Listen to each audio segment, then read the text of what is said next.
Hello students, आज का जो मैं टॉपिक पढ़ाऊँगा वो आपके लिए CSIR नेट और गेट में दोनों में बहुत ही यूजफुल होगा। और जो टॉपिक आज स्टार्ट होगा वो है law of equipartition of energy. क्या है? Law of equipartition of energy. ये टॉपिक मैं आज स्टार्ट करता हूँ आपको।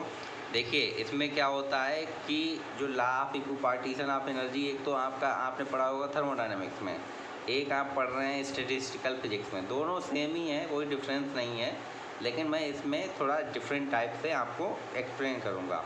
ठीक है? देखिए, law of equipartition of energy होता क्या है, पहले तो मैं ये बता दूँ। Law of equipartition of energy thermodynamics के अकॉर्डिंग क्या है, अकॉर्डिंग टू थर्मोडायनेमिक्स की डिग्री ऑफ मतलब energy associated with every degree of freedom is half k T. कितना energy associated with every degree of freedom is half k T. ठीक है, ये तो आपका थर्मोडायनेमिक्स के हिसाब से हो गया। अब मैं बात करता हूँ आपको स्टैटिस्टिकल मैकेनिक्स के हिसाब से। स्टैटिस्टिकल मैकेनिक्स क्या कहती है कि आपका जो भी आपके पास क्वाड्रेटिक टर्म है, एवरी क्वाड्रेटिक टर्म के करस्पॉन्डिंग जो एनर्जी होती है वो क्या होती है, हाफ के टी होती है। अब आप पूछेंगे क्वाड्रेटिक वो क्या होती है सर, क्वाड्रेटिक इक्वेशन। देखिए, हम लिखते हैं अभी एनर्जी ऑफ हार्मोनिक ऑसिलेटर। तो एनर्जी ऑफ हार्मोनिक ऑसिलेटर अगर हम लिखें तो हम क्या लिखेंगे, काइनेटिक एनर्जी। काइनेटिक एनर्जी क्या होती है, P²/2m। और पोटेंशियल एनर्जी क्या होती है, पोटेंशियल एनर्जी होती है हाफ kx²। ठीक है? अब आपसे कोई पूछे अब इसकी एनर्जी निकालिए, तो एनर्जी क्या है, देखो क्वाड्रेटिक टर्म का मतलब जो आपकी पावर 2, तो इसके करस्पॉन्डिंग क्या हो गया, क्लासिक आपका स्टैटिस्टिकल मैकेनिक्स करती है कि every energy corresponding to every quadratic term is half k T. तो ये क्वाड्रेटिक टर्म है, यानी कि पावर 2 वाली टर्म है, तो इसके corresponding half k T energy हो गई। ठीक है, ये भी हमारी क्वाड्रेटिक टर्म है, यानी कि पावर 2 वाली टर्म है, तो इसके करस्पॉन्डिंग हाफ के टी हो गई। तो जो टोटल एनर्जी हमारी कितनी हो गई, के टी हो गई है। ठीक है, के टी हो गई, ये हमारी एनर्जी की टर्म हो गई।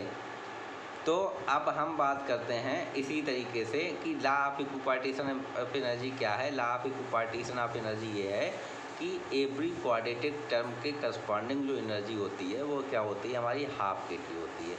क्वाड्रेटिक टर्म मीन्स आपका जिसकी पावर 2 हो, वो टर्म के करस्पॉन्डिंग। जैसे कि मैंने आपको बताया P²/2m, वो एक P² में थी तो हाफ के टी हो गई, प्लस हाफ kx², उसकी हाफ के टी हो गई। तो टोटल हार्मोनिक ऑसिलेटर की जो एनर्जी होती है वो क्या होती है, आपकी के टी। मैं इसे प्रूफ करके भी दिखाऊंगा।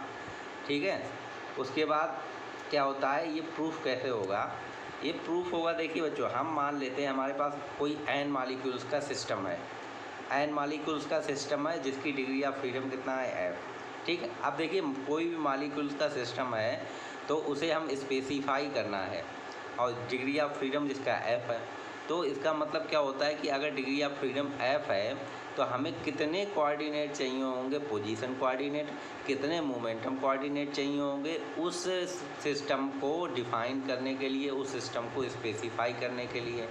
तो देखिए, हमारे पास डिग्री ऑफ फ्रीडम f है, तो f तो हमें पोजीशन कोऑर्डिनेट चाहिए, पोजीशन कोऑर्डिनेट, इसमें मान लेते हैं पोजीशन कोऑर्डिनेट को q से। तो आपको f पोजीशन कोऑर्डिनेट चाहिए और आपको f मोमेंटम कोऑर्डिनेट चाहिए है किसी भी सिस्टम को एनर्जी को डिफाइन करने के लिए। अब मान लेते हैं कि वही जो सिस्टम हमने कंसीडर किया है f पार्टिकल्स का, मतलब f degree of and particle having f degree of freedom, तो उनका जो एनर्जी है, एनर्जी मान लेते हैं E=E1 Q1 Q2 Q3, Q position coordinate, comma QF position coordinate हो गया हमारा, और P1 P2 PF ये हमारा मोमेंटम कोऑर्डिनेट हो गया। यानी कि हमने डिफाइन कर दिया हमारा Q पोजीशन कोऑर्डिनेट से और P मोमेंटम कोऑर्डिनेट से। अब हम कंसीडर करते हैं कि हमारे पास ith पार्टिकल है, कोई सा भी एक पार्टिकल चूज़ कर लिया, ith पार्टिकल I नंबर वाला, उसे चूज़ कर लिया, उसकी एनर्जी हमने क्या की, अलग लिख दी, उसकी एनर्जी क्या लिख दी, अलग लिख दी। अब वो भी एनर्जी P²/2m होती है, तो इसलिए ये किसका फंक्शन होगी, P का फंक्शन होगी। तो ये हमने PI वाला हमने अलग लिख दिया। हमारे पास IPI वाला अलग लिख दिया। जैसे हमारे पास 5 इलेक्ट्रॉन वोल्ट एनर्जी है, उसमें से 1 इलेक्ट्रॉन वोल्ट हमने निकाल दी, तो हमारे पास क्या बचा, 4 इलेक्ट्रॉन वोल्ट, तो जैसे 5 इलेक्ट्रॉन वोल्ट को हम ई मान लें और इसे ई डैश मान लें, तो अलग अलग एनर्जी हो जाएगी दोनों की, अगर एक की निकाल दी। वैसे ही मैंने क्या किया है कि यहाँ पे मैंने ith पार्टिकल की जो एनर्जी है वो क्या की है, वो निकाल दी है। तो हमारे पास दूसरी जो एनर्जी बचेगी यानी कि वो ई डैश हो जाएगी। ई डैश हो जाएगी का मतलब क्या है, हमारा 5 इलेक्ट्रॉन वोल्ट्स में से 1 इलेक्ट्रॉन वोल्ट चला गया, यानी 4 इलेक्ट्रॉन वोल्ट को हमने ई डैश कंसीडर कर लिया है। तो ई डैश होगा और ये पोजीशन कोऑर्डिनेट QF तक लिखेंगे, कामा मोमेंटम कोऑर्डिनेट की बात करेंगे तो हमने आई वाला तो पार्टिकल निकाल लिया है। अगर हमारे पास आई वाला I-1 इधर होगा, I-1 और इधर को क्या होगा, I+1 होगा। तो आई वाला पार्टिकल निकाल लिया तो हमारे पास क्या बचेगा, I-1 I+1, यानी आई वाली टर्म हमें नहीं आएगी मोमेंटम कोऑर्डिनेट में। तो वही देखिए हमने आई वाला इधर निकाल लिया, तो यहाँ पे Pi-1 हो गया, फिर Pi+1 हो गया और फिर Pf हो गया। ठीक है, तो हमारा आई वाला हमने नहीं लिखा है, क्यों, क्योंकि आई वाला इधर लिख दिया। तो एनर्जी हमारी पास ई और ई प्लस ई डैश एनर्जी हो गई। अब एवरेज एनर्जी की बात करें तो एवरेज एनर्जी का जो फार्मूला होता है वो होता है ये फार्मूला। कैसे निकालते हैं एवरेज एनर्जी, EI e⁻βE अपान e⁻βE, ये हमारी एवरेज एनर्जी का फार्मूला होता है, या एवरेज वेलोसिटी जो भी निकालेंगे सब में यही फार्मूला लगता है। आपका नंबर ऑफ पार्टिकल हो जाएंगे, फिर वो इसमें एनर्जी की बात कर रहा है।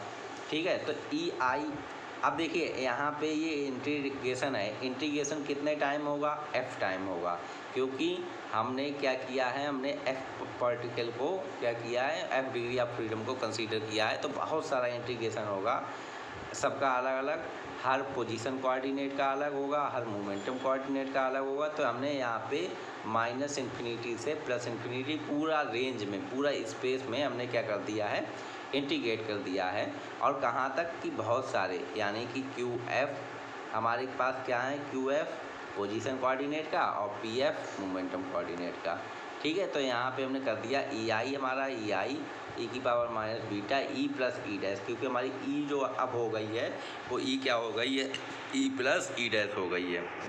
मैंने आपको ऊपर बताया, ऐसे ही नीचे वाले को मैंने कई बार इंटीग्रेट कर दिया है और यहाँ पे E की जगह E प्लस ई डैश पुट कर दिया। अब इसी एनर्जी को अलग अलग लिख लेते हैं, कैसे अलग अलग लिखेंगे, हमारा जो E प्लस ई डैश वाला है इसे अलग e⁻βE कर दें इंटू e⁻βE डैश कर दें। तो EI e⁻βE को इधर लिख दिया और बाकी बचा हुआ चीज़ हमने क्या लिख दी, e⁻eβE डैश लिख दिया। ऐसे ही नीचे कर दिया e⁻βE अलग लिख दिया और e⁻βE डैश इधर लिख दिया। इससे ये जो वाला ये वाला क्वांटिटी सेम था, तो इससे ये कैंसिल हो गया, बचा हमारे पास इतना क्वांटिटी, इतना वाला जो बचा है तो वो यहाँ पे हमने लिख दिया। अब देखिए बीटा हमारा क्या होता है, E क्या होता है, E होता है P²/2m। तो जो P²/2m EI की जगह हम रखेंगे तो PI²/2m, तो 1/2m को हमने A मान लिया और साथ में PI² मान लिया। ठीक है, अब हम इसे क्या करते हैं, इस फॉर्म में लिख देते हैं। EI की जगह हमने क्या लिख दिया, EI की जगह माइनस लिख दिया है हमने API² और साथ में ये लिख दिया e⁻β API²। वैसे ही नीचे हमने लिख दिया e⁻β API²। अब देखिए हमारे पास बीटा क्या होता है, 1/kT होता है, तो 1/kT पुट कर दिया अगले स्टेप में हमने। अब देखिए यहाँ से जो बुक्स में जो होता है, बुक्स में होता है डिफरेंट टाइप का, जो सॉल्यूशन देते हैं बुक्स में वो पता नहीं कैसे देते हैं, लेकिन ये जो मैं आपको सॉल्यूशन दूंगा वो स्टैंडर्ड इंटीग्रल से सॉल्यूशन दूंगा और आप सारा क्वेश्चन कर पाएंगे उससे। देखिए आपका क्या होता है, अगर -∞ से +∞